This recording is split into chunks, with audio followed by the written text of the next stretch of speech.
Professor are के Merton ने प्रकार्यवाद का जो संशोधित रूप प्रस्तुत किया है वह इस प्रकार से है। उसमें पहला तो है आचार संहिता और नियम कानून। आचार संहिता जिसे हम नियम कानून कहते हैं, जिसका हमें क्या होना चाहिए, जिसका इकाई को क्या होना चाहिए, ज्ञान होना चाहिए। किसी भी इकाई को यदि हमें समाज से संबंधित आचार संहिता या नियम कानून का ज्ञान नहीं होगा तो क्या वो प्रकार्य कर पाएगी? नहीं, बिल्कुल भी नहीं कर पाएगी। तो समाज में जो संस्कृति है उस संस्कृति के तत्वों का, उस संस्कृति के रहन सहन का, प्रथाओं का, परंपराओं का, इसका क्या होना चाहिए, ज्ञान होना चाहिए। यही क्या है समाज, संस्कृति और उसके तत्व क्या है समाज के लिए आचार संहिता और नियम कानून है। फिर उसके पश्चात रूपरेखा, आदर्श प्रारूप और मॉडल। तो इसको 11 बिंदुओं पे मॉर्टन ने स्पष्ट किया है, परंतु हम उन 11 बिंदुओं को नहीं देखेंगे क्योंकि हमें जो महत्वपूर्ण बिंदु है वही उसी को देखना है। तो वो महत्वपूर्ण बिंदु उसमें सर्वप्रथम हमने क्या किया है 11 बिंदु। तो 11 बिंदु में से हमें कुछ महत्वपूर्ण बिंदु लेना है।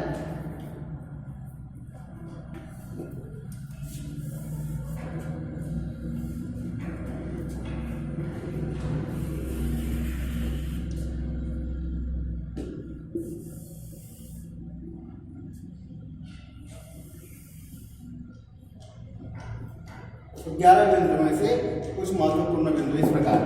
विभिन्न इकाइयों का अध्ययन नहीं कर सकते। ठीक है, हम क्या करते हैं कि विभिन्न इकाइयों का अध्ययन तो नहीं कर सकते, कारण उसमें क्या होती है, भिन्नता होती है और इकाइयों की जो पहचान है वो करना जरूरी होता है, जिसके प्रकार का हमें अध्ययन करना है।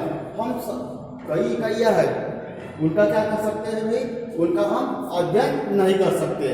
ठीक है, उसके पीछे कारण क्या है कि प्रत्येक इकाइयों में भिन्नता होती है और इकाइयों की पहचान करना हमारे लिए अनिवार्य है। जिससे क्या होगा, प्रकार का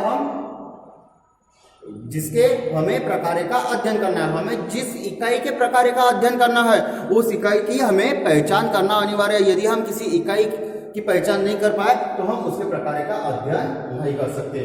फिर उसके पश्चात इकाई का समाज सापेक्ष अध्ययन करें, उद्देश्य का नहीं, प्रकार का अध्ययन करें। अब इकाई का समाज सापेक्ष अध्ययन करना है, किसी उद्देश्य का नहीं। ठीक है, उद्देश्य अर्थात क्या हो जाएगा, व्यक्तिपरक। मान लेते हैं कि उद्देश्य देखते हैं हम लोग, ठीक है, तो उद्देश्य हो जाता है व्यक्तिपरक। मान लेते हैं कि कोई व्यक्ति है वह अपने घर के कार्य कर रहा है, तो हमारे मस्तिष्क में क्या आएगा कि भाई इससे घर के काम करवाए जाते हैं क्या, बस ये नहीं देखना है, उसका उद्देश्य देखना है व्यक्तिपरक। अब वहां पे वो घर के काम क्यों कर रहा है, हो सकता है उसके घर में कोई नहीं हो सकता है उसके घर के लोग बाहर गए हो इसलिए उसे काम करना पड़ा, हो सकता है कि उसके घर में सिर्फ 2 ही सदस्य, उसमें से एक सदस्य उसकी पत्नी बीमार हो तो उसको उसके घर के काम करना पड़ रहा है। ये हो गया उद्देश्य परक। ठीक है, अब उसको हम प्रकार के संदर्भ में देखेंगे। अब वहां पर क्या होगा कि मान लेते हैं कि 2 युगल है, प्रेमी युगल है, एक युवक और युवती, दोनों प्रेमी किसी जगह खाना खाने जा रहे हैं या होटल में जा रहे हैं। वहां पर क्या करेगा, युवक बिल पे करेगा, बिल भरेगा, परंतु युवती नहीं भरेगी। अब उसके जो स्थिति है वहां पर देखिए क्या कर रहा है, युवक युवती को मान सम्मान दे रहा है, परंतु वही अगर घर के संदर्भ में देखे तो क्या होगा कि युवती की घर में कोई रिस्पेक्ट नहीं होती, कोई उतना मान सम्मान नहीं होगा, उसे घर के काम करने होंगे। तो ये क्या हो गया कि उद्देश्य जिसमें व्यक्तिपरक और प्रकार्य जिसमें क्या होता है समाज की स्थिति को देखिए क्या करना है, हमें अध्ययन करना है, इकाई का समाज सापेक्ष अध्ययन करना है। किस प्रकार, प्रकार्य के अनुसार। प्रकार्य मतलब यहाँ पर जैसे मैंने अभी उदाहरण दिया ना कि 2 प्रेमी युगल है और बिल कौन भर रहा है, प्रेमी भर रहा है, ना कि प्रेमिका।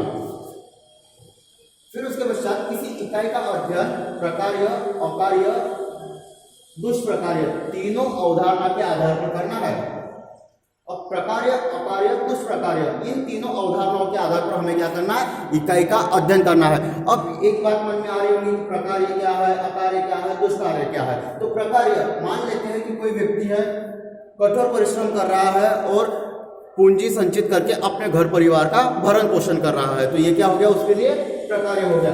वही कोई व्यक्ति है घर में बैठा है, कुछ नहीं कर रहा है, उसकी सभी आवश्यकताओं की पूर्ति हो रही है, बढ़िया आलीशान जिंदगी जी रहा है, कोई काम नहीं कर रहा है, बस मस्त आराम कर रहा है, घर पे मनोरंजन कर रहा है, तो उसके द्वारा व्यक्ति के द्वारा कार्य न करना ये क्या हो जाता है, अकार्य हो जाता है। दुष्कार्य इसके नाम में सिद्ध है कि जिससे क्या होगा, अव्यवस्था उत्पन्न होंगी, ऐसा कार्य जो अव्यवस्था को उत्पन्न करेगा, ऐसा कार्य जो समाज को हानि पहुंचाएगा, वह क्या होगा? दुष्प्रकार्य। ठीक है, तो प्रकार्य, अकार्य और दुष्प्रकार्य। प्रकार्य अर्थात काम करना जिससे अच्छा काम, ठीक है। अप्रकार्य मतलब कोई काम नहीं करना, और दुष्प्रकार्य मतलब काम तो करना पर वो गलत काम करना जिससे समाज का नुकसान होगा। तो इन तीनों अवधारणाओं के आधार पर क्या करना होता है? इकाई का अध्ययन करना होता है। उसके पश्चात इकाई के संदर्भ में सदैव प्रकट और अप्रकट प्रकारों का अध्ययन करें। अब हमें अध्ययन करना है यहाँ पर इकाई के संदर्भ में, तो किसका करना है? प्रकट और अप्रकट प्रकार्य। अब प्रकार्य तो पता है, पर प्रकट और अप्रकट क्या हो गया भाई, ये बात मन में आ जाती है। तो प्रकट देखते हैं हम, तो प्रकट प्रकार्य जो समाज द्वारा अपेक्षित होते हैं, हम उम्मीद करते हैं कि ऐसा होगा। जैसा मान लेते हैं कि हम अच्छी मेहनत कर रहे, अच्छे परिश्रम कर रहे, बढ़िया पढ़ाई कर रहे हैं, और हम यूपीएससी, आईएएस, आईपीएस की परीक्षा में बैठे हैं हम लोग। तो हमारा क्या उद्देश्य होगा कि परीक्षा को हमें पास करना है, और पास करके हमें अच्छे अधिकारी बनना है, आईएएस, आईपीएस बनना है। तो ये क्या हो गया? प्रकट प्रकार्य हो गया। ठीक है, ये प्रकट प्रकार्य हो गया जो हमारे द्वारा अपेक्षित है, अर्थात समाज द्वारा अपेक्षित है। अब अप्रकट प्रकार्य जो कर्ता द्वारा अपेक्षित ना हो, कोई अच्छी तैयारी कर रहा है, अच्छी मेहनत कर रहा है, बहुत मेहनत कर रहा है, हार्ड वर्क कर रहा है, ठीक है, और वो परीक्षा में फेल हो गया, तो क्या ये अपेक्षित था उसके द्वारा? समाज द्वारा अपेक्षित था? नहीं था ना।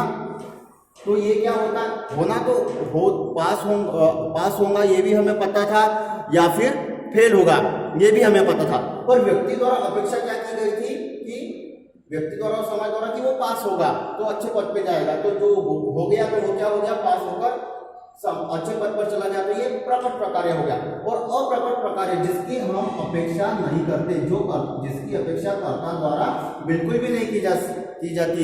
मेहनत कर रहे हैं हम लोग, बहुत पढ़ाई कर रहे हैं, और फेल होने की अपेक्षा करते क्या हम? नहीं, परंतु फेल हो गए, तो ये क्या हो गया?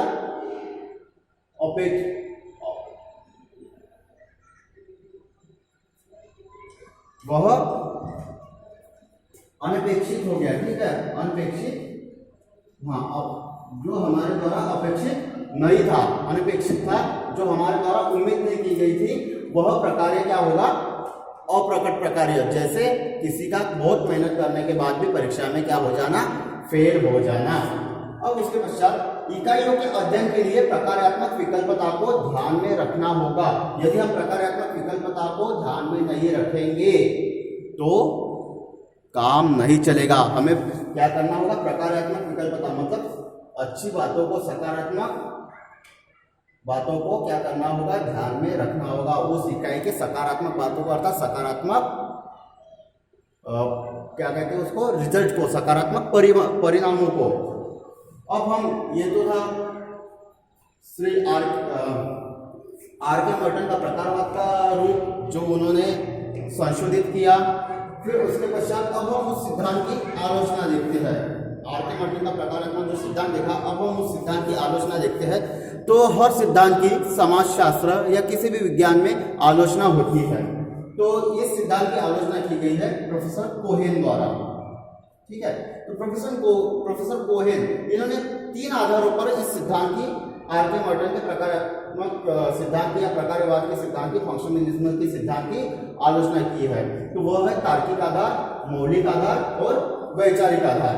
ठीक है, तार्किक, मौलिक और वैचारिक। तार्किक आधार जिसमें क्या कहा है कि इन्होंने ये कैसे जांच योग्य होने चाहिए, परंतु ये जो आर के मर्टन का जो प्रकारवाद का सिद्धांत है वो जांच योग्य नहीं है। प्रकट और अप्रकट प्रकार्य, ये हम इसकी जांच नहीं कर सकते, इसने कहा है प्रोफेसर कोहेन ने।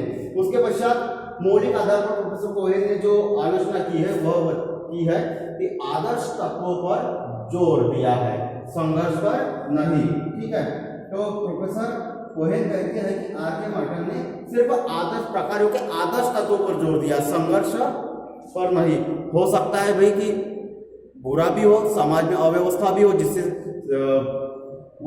जिसका प्रोफेसर आर के मर्टन ने अध्ययन नहीं किया है, अर्थात आदर्श तत्वों पर जोर दिया है, बल दिया है, और संघर्षों पर नहीं। उसके पश्चात जो तीसरी आलोचना की है प्रोफेसर कोहेन ने, तीसरे आधार पर आलोचना की है वह है वैचारिकी के आधार पर। तो उसमें क्या कहते हैं प्रोफेसर कोहेन? रूढ़िवाद को बढ़ावा दिया है। किसने? आर के मार्टन ने अपने प्रकार्यवाद के सिद्धांत को। सभी इकाइयों में सामंजस्य हो, यह सही नहीं है, संघर्ष भी हो सकता है। प्रोफेसर कोहेन कहते हैं कि आर के मार्टन ने क्या किया है कि बस भैया रूढ़िवाद को बढ़ावा दिया है, रूढ़िवाद पर अधिक जोर दिया है कि जैसा हो रहा है वैसा परंपरात्मक पुराने ढर्रे पे चलने दो। परंतु उन्होंने ये नहीं बताया है कि सभी इकाइयों में सामंजस्य होगा। ये पॉसिबल है क्या? नहीं है। ठीक है, रूढ़िवाद को तो बढ़ावा दे दिया, आधुनिकता को या नए तरीके को बताया नहीं, नए तरीके पर जोर नहीं दिया। किसने? आर के मार्टन ने दिया। किसने कहा? कोहेन ने, आलोचना करते हुए। अब ये तो बोल दिया है उन्होंने कि रूढ़िवाद को बढ़ावा दिया, नई बातों को ध्यान नहीं दिया, परंतु उसके बाद भी और उन्होंने क्या कहा है कि वैचारिक के आधार पर सभी इकाइयों में सामंजस्य हो, यह अनिवार्य नहीं है। प्रकार्य की जितने भी इकाइयां होगी उनमें तालमेल सही बैठेगा, सामंजस्य होगा, ये पॉसिबल नहीं है भाई। उनमें क्या हो सकता है? संघर्ष भी हो सकता है, और इस संघर्ष का प्रोफेसर आर के मार्टन ने कहीं उल्लेख नहीं किया है। तो प्रोफेसर कोहेन की ये आलोचना थी प्रोफेसर आर के मार्टन के प्रकार्यवाद के सिद्धांत की। तो हर सिद्धांत की आलोचना होती है, हर सिद्धांत की निंदा होती है, परंतु प्रोफेसर आर के मार्टन का ये जो सिद्धांत है प्रकार्यवाद का, यह समाजशास्त्र में एक महत्वपूर्ण भूमिका निभाता है। यह समाजशास्त्र को विज्ञान की श्रेणी में लाने में महत्वपूर्ण भूमिका अदा कर रहा है।